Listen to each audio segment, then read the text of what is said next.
स्वागत है दोस्तों आपका हमारे यूट्यूब चैनल में। आज हम इंग्लिश लिटरेचर के उन सभी एजों के बारे में नंबर से पढ़ेंगे जो हम इंग्लिश लिटरेचर में पढ़ते हैं। जितने एज को पढ़ते हैं उन सभी एजों को हम हिंदी में देखेंगे कि कौन से एज कितने समय तक चला है। ठीक है, इसमें पूरा 13 एज हैं जो हम पढ़ते हैं। ये ज़्यादातर एग्जामों में पूछे भी जाते हैं टीजीटी पीजीटी के। ठीक है, तो आइए अब हम स्टार्ट करते हैं। History of English literature a short screen of ages. ठीक है, तो आइए देखते हैं। ये जो हमारा 500 से लेकर 1340 एडी तक का जो समय है ये हमारा प्री चार्सरियन पीरियड और एंग्लो सैक्सन पीरियड के नाम से जाना जाता है। तो मतलब यहीं से हमारे इंग्लिश लिटरेचर का उत्पत्ति हुआ है, मान लीजिए। ठीक है, उसके बाद आइए देखते हैं दूसरा। 1340 से लेके 1400 एडी तक का जो समय है वो द एज ऑफ चार्सरियन के नाम से जाना जाता है अथवा मिडिल प्लेंटेजेनेंट पीरियड के नाम से भी जाना जाता है। ठीक है, आइए नेक्स्ट देखते हैं। 1400 से लेके 1557 एडी तक का जो समय है वो चार्सर टू टोटलर्स मिसलेनी और लेटर प्लेंटेजेनेंट पीरियड के नाम से जाना जाता है। मतलब 1400 से लेके 1557 एडी तक का जो समय है वह चार्सर टू टोटलर्स मिसलेनी के नाम से जाना जाता है और लेटर प्लेंटेजेनेंट पीरियड के नाम से भी जाना जाता है। ठीक है, आइए अब हम नेक्स्ट देखते हैं। 1558 से लेके 1625 एडी का जो समय है द पीरियड ऑफ शेक्सपियर और द एलिजाबेथन एज के नाम से जाना जाता है। ठीक है, मतलब 1558 से लेके 1625 एडी तक का जो समय है द एज ऑफ शेक्सपियर के नाम से जाना जाता है और द एलिजाबेथन एज के नाम से भी जाना जाता है। और 1603 से लेके 1625 तक का जो समय है वो जैकोबियन एज के नाम से भी जाना जाता है। ठीक है, नेक्स्ट देखते हैं। 1625 से लेके 1660 एडी तक का जो समय है उसे द एज ऑफ मिल्टन के नाम से जाना जाता है। ठीक है, कहने का मतलब 1625 से लेके 1660 एडी तक का जो समय है उसे द एज ऑफ मिल्टन के नाम से जाना जाता है।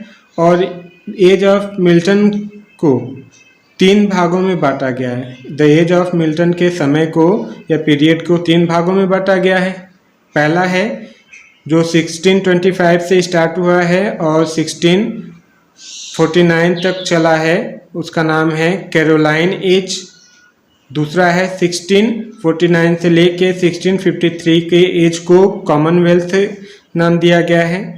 उसके बाद 1653 से लेके 1660 तक का जो एज है वो प्रोटेक्ट्रेट पीरियड कहा गया है। ठीक है, आइए अब हम नेक्स्ट देखते हैं। 1660 से लेके 1670 एडी तक का जो समय है, मतलब 1660 से लेके 1700 एडी तक का जो समय है द रेस्टोरेशन एज और द एज ऑफ ड्रेडन के नाम से जाना जाता है। ठीक है, 1660 से लेके 70 तक द रेस्टोरेशन एज और द एज ऑफ ड्रेडन के नाम से जाना जाता है। नेक्स्ट देखते हैं। 1700 से लेके 1745 एडी तक का जो समय है the age of queen Anne और the age of Augustan age और द एज ऑफ पोप के नाम से जाना जाता है। मतलब कहने का 1700 से लेके 1745 एडी तक का जो समय है वह समय the age of queen Anne के नाम से भी जाना जाता है अथवा द अगस्टन एज के नाम से भी जाना जाता है और द एज ऑफ पोप के नाम से भी जाना जाता है। ठीक है, नेक्स्ट देखते हैं। 1745 से लेके 1798 एडी तक का जो समय है एज ऑफ सेंसिबिलिटी और द एज ऑफ जॉनसन और द मिडिल जॉर्जियन एज से जाना जाता है।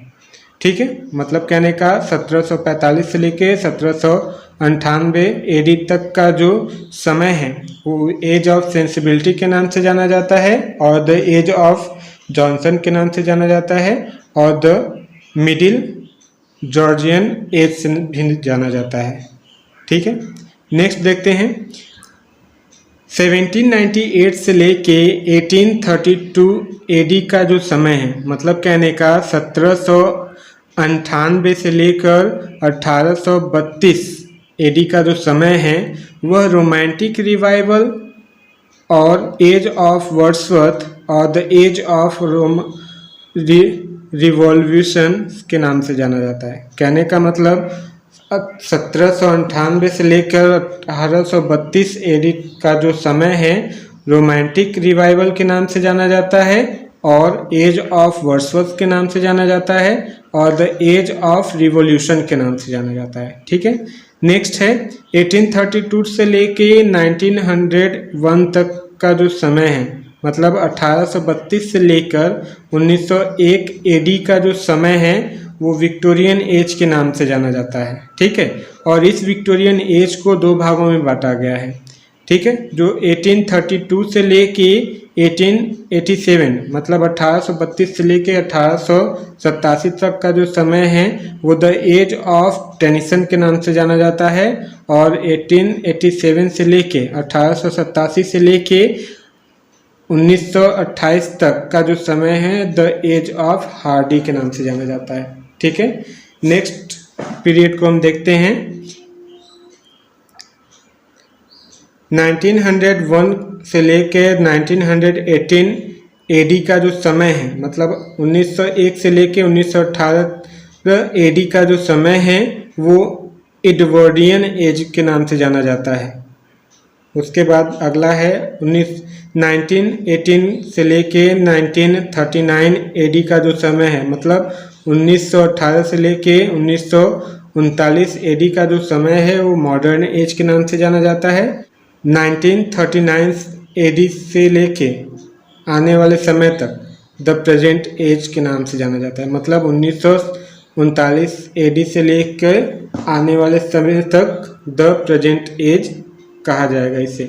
ठीक है, तो यहाँ पर हमारा सभी एज खत्म होते हैं। Okay, bye.